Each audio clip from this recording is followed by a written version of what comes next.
Richmond. All right, good morning, everybody. 7:03 this morning here on Richmond's Morning News Radio WRVA. A very busy morning for you. We've got stories that we're going to cover for you.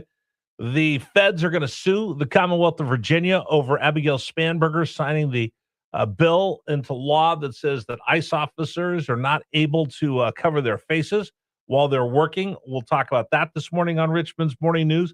Of course, we've been talking about the ceasefire that's been extended 60 days. The memo of understanding between the United States and Iran will be officially signed on Friday.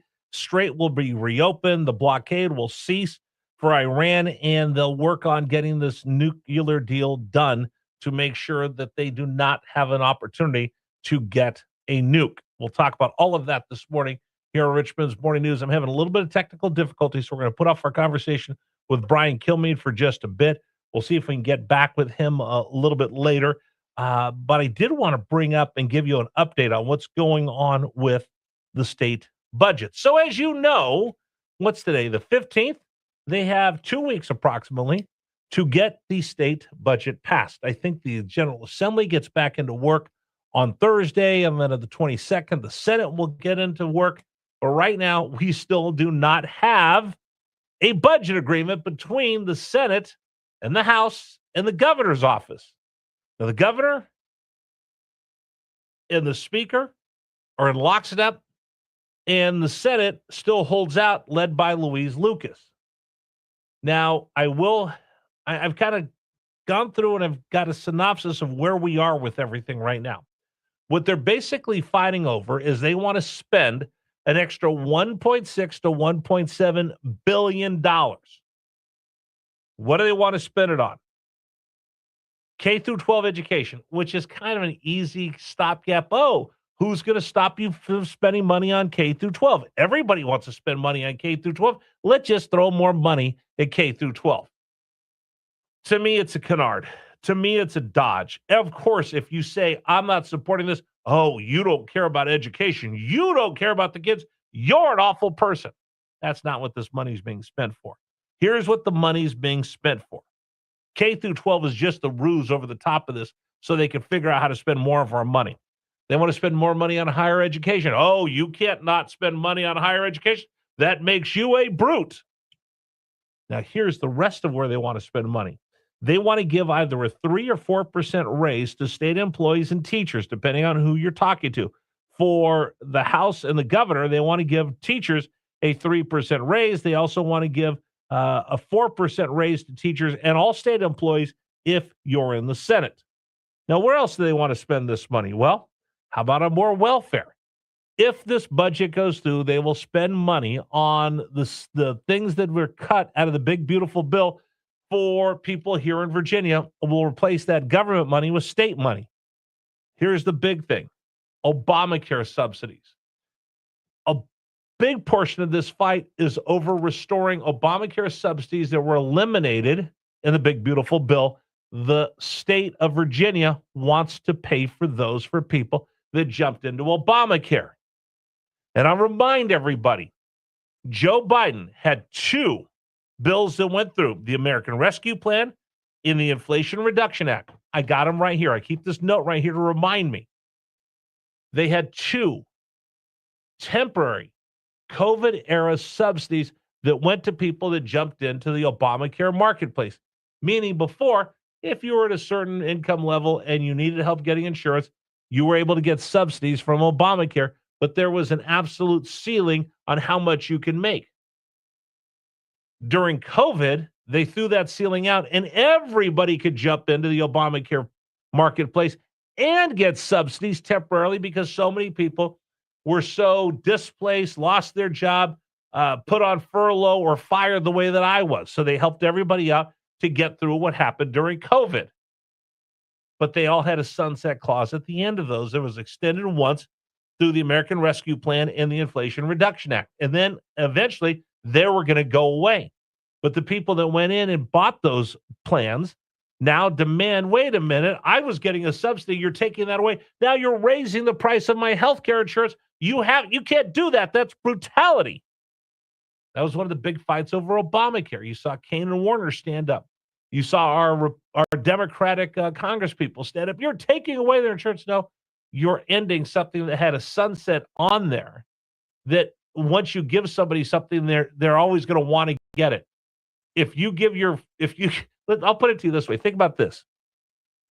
If you let your neighbor in your apartment use your Wi-Fi password and you let them use it for a month, can you ever take that away from them? No.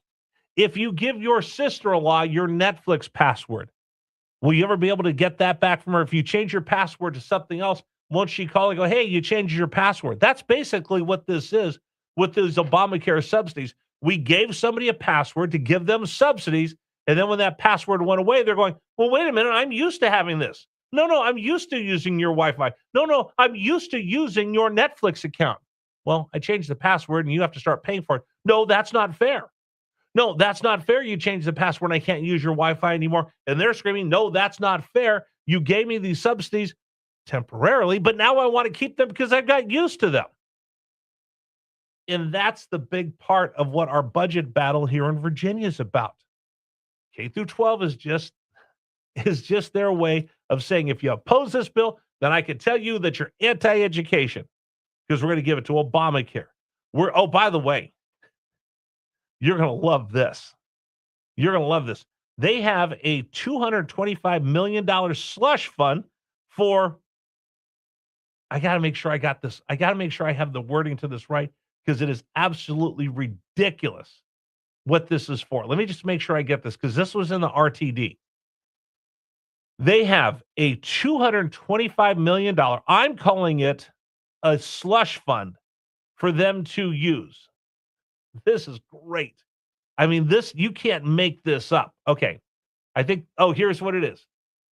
Federal Uncertainty Contingency Fund. It also includes, I'm quoting from the RTD, it also includes a $225 million the House has already approved for a proposed Federal Uncertainty Contingency Fund to address other funding gaps created by the state, by Trump and the Republican-controlled Congress. What? You're going to have a slush fund of $225 million. Oh, and by the way, the deal that I think that the speaker has would also have an unspent balance of $528 million after 2 years, so the budget can be structurally balanced between projected revenues and spending obligations. You don't even know how much money we have coming in. You just pulled that number out of thin air because you have to have $582 million after 2 years so you can structurally balance the budget between projected revenues and spending obligations. If this were a business plan that you took to a bank and said, hey, can I get a loan on this for $1.7 billion? They would laugh in your face. Yet that's what's being proposed this week at Capitol Square. Now, of course, they both agree that these data centers are evil and horrible and mean, and they're bad, and we should look at them. So both have agreed they're going to have a committee to look at the impact of data centers on the Commonwealth of Virginia. That's one of the things that they have in these budgets. Oh, and least I forget, the governor and Don Scott have in their language that puts together the legal marijuana marketplace for selling weed in the Commonwealth of Virginia. Wow, that's great. That is absolutely great. So let me make sure I got this right. The fight of the budget in the Commonwealth of Virginia between who Louise Lucas calls the data center diva and Amazon Dawn and Louise Lucas, they're fighting over extra money that they found through whatever means in the House and the governor. Louise Lucas wants to take money away from the data centers, and the money they want to spend will be on K through 12 education, higher education, Obamacare, subsidies that were supposed to be temporary, but these people want to have permanently, more welfare programs. Then they want to have a $225 million slush fund for quote unquote federal uncertainty contingency funds to address funding gaps created for the state by the Trump and the evil Republican-controlled Congress. And by the way, when it's all said and done, we'll have $582 million of this $1.7 billion, 1.6, 1.5, whoever you're looking at, in extra money that we'll use to quote unquote, so the budget would be structurally balanced between projected revenues and spending obligations. They don't even know what they're doing.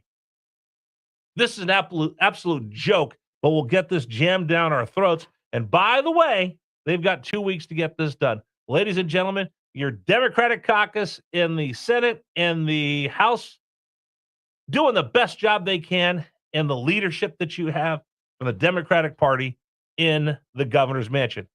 I dare anyone. 1 minute to Lone Pronto. I dare anyone to tell me that this makes any sense. I dare anyone to tell me that our budget's being held up over this. I dare anyone to defend what we have going on at Capitol Square right now. I dare you. I double dog dare you. 833-804-1140. 833-804-1140. All right, today's program is brought to you apart by Lone Pronto. Lone Pronto, proud sponsor of this radio show, so you guys know the deal. I love my credit card when I get it. I hate my credit card when I get the bill.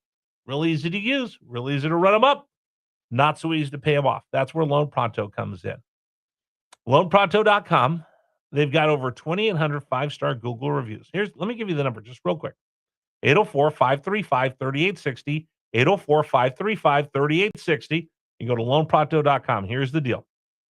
They use the equity you have in your home. You don't even touch the first mortgage in order to give you what they call the rapid equity loan that lets you tap into your equity fast. You can use it to pay off those credit card bills.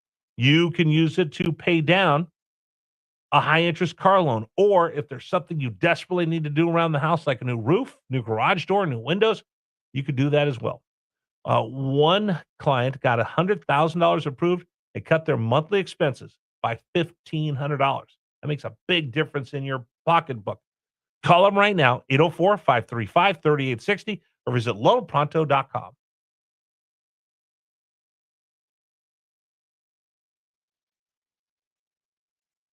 I've heard life is a series of crossroads, and when at the wheel... Did you have somebody on last week talking about data centers? I know these on roads Tuesday, by heart, you while other drivers may be just starting to find their way.